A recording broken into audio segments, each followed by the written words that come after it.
This is the knowledge that most men do not know about. The position your girl holds in a family tree actually determines her behavior towards you, how she treats you, and why she's attracted or attached to you.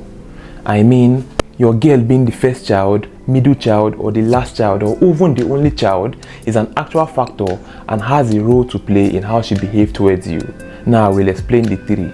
Note that all these also depend on the number and sex of her other siblings. Now let's get to the first child. If she's the first child, depending on her upbringing and on whether most of her siblings are boys or girls, she's either going to be more agreeable with you if most of her siblings are girls and more disagreeable if most of her siblings were males.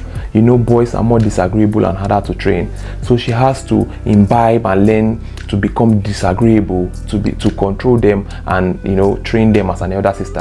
And generally, firstborn girls are usually more caring and nurturing, depending on whether she loved to take care of her siblings by herself or she was forced by her parents to care for her siblings and cater for them. Now, firstborn girls are naturally caring because she had to, you know, look out for her siblings almost all her life. But don't forget that she can also be very controlling too, especially if she sees that you are a weak man who relies on her for emotional support, just like her siblings did when they were growing.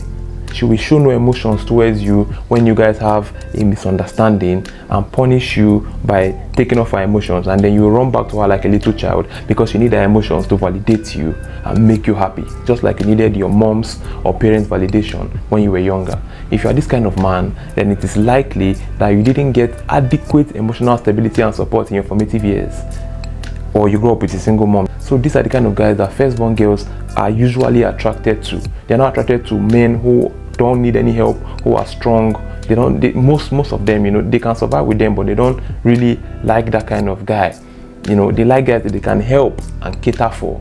Firstborn girls are also very demanding. She demands more of you financially, depending on the financial capability of her parents. She will require you to provide for her siblings and even her parents. These are the inherent characteristics of most firstborn girls, depending on all the different scenarios and factors that I've given you guys, and also depending on her life experiences, emotional states, and personal work on herself. And now let's go to the middle girl child. Now, if you are dating a middle girl child, the degree of her emotional stability and dependence will be hinged on how far down or up the family tree she is. What do I mean? Let's say there are 5 siblings, everything being equal. If she's the second, she's going to be more controlling and have more of the firstborn characteristics than if she's the fourth, in which case she'll be more selfish, just like the lastborns. But generally, middle children are more stable than firstborn and lastborn children.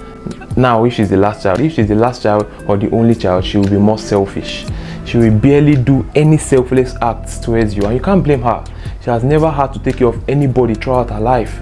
In fact, it was the other way around. All the focus and attention has been on her all her life. But the flip side is that lastborns are more clingy and needy. You know, she wants more of your time and resources, and she wants more of your presence and love.